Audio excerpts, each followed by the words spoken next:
Kui tavapärasest ajurünnakust ei piisa, siis on võimalik erinevate loovustehnikate ja võtete abil muuta ideede genereerimise protsessi mängulisemaks ja tulemuslikumaks. Tervist! Tere tulemast loovustehnikate töötuppa.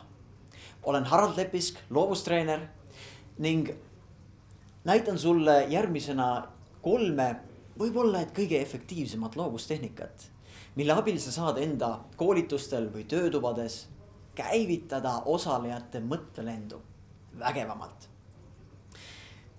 Kui sa alustad loova protsessiga, siis tasub pidada meeles 5 olulist sammu.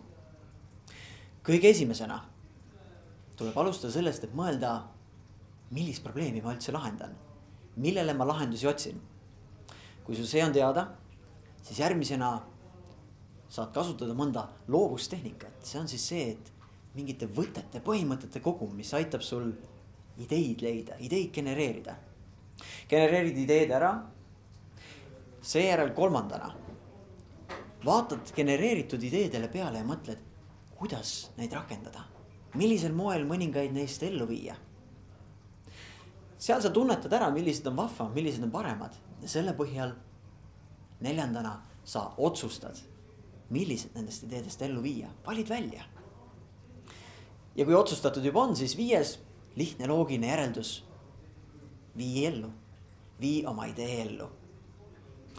Veel enne, kui sa loova protsessi kallale asud, tasub mõned eeltingimused täita. Näiteks leia selline mõnus keskkond, kus on hea olla, kus on turvaline, hea soe ja mõnus atmosfäär.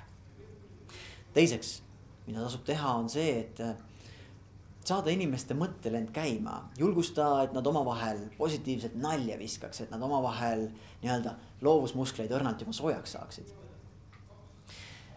Mäletad sa hetke, kui sa läksid kellegi juurde enda ideega, rääkisid talle selle idee ära ja see, mis ta sulle vastas, oli jah, aga. Mida sa tundsid sel hetkel, kui ta ütles sulle jah, aga? Ilmselt mitte väga suurt rõõmu. Jah, aga vastand võib olla hoopiski jah, jaa. Jah, jaa on moodus, kuidas tunnustada teise inimese ideed, kuidas jätkata mõttelendu. Enne loovustehnikate kasutamist võid sa grupil paluda teha erinevaid jah põhimõttel harjutusi. Võtta mingi hästi lihtne teema ja paluda neil öelda mingeid ideid sellel teemal. Nii kui üks on oma idee ära öelnud, siis teine lisab jah ja mina lisaksin veel selle. Ja 3. lisab jah ja mina lisaksin veel järgmise idee. Jah ärgitab mõtte käima ja loob hea platvormi, millelt siis loovustehnikate juurde edasi liikuda. Kas lähme vaatame lähemalt? Proovime järele.